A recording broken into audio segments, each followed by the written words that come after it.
Outside of McHale's on Main Street in Rock Hill, it was still daylight when the diehards took their seats about an hour before tip-off.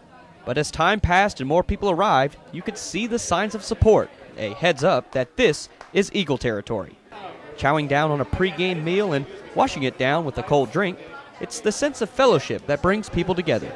I know a lot of people here. It's a big community, and it's just great hanging out with all Winthrop fans and watching the game. When you come here, you know you're surrounded by Winthrop students or alumni, and it's a Winthrop atmosphere. It doesn't matter if you're a regular or a newcomer, like Russell Felden. This is my first time actually watching a Winthrop regional in Rock Hill, so it's a lot different from going home to Columbia and watching it than being around alumni and college students and experiencing the same thing.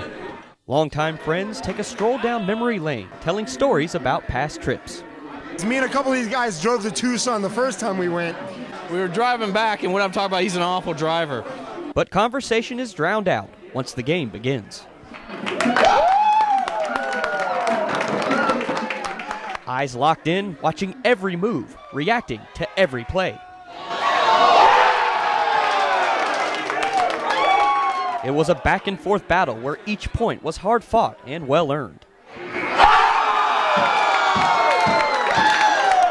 Washington State fought just as hard and started to pull away after halftime. It might have made it hard on the eyes to watch, but the spirit never wavered. After a toast to good fortunes, the Eagles were back in it.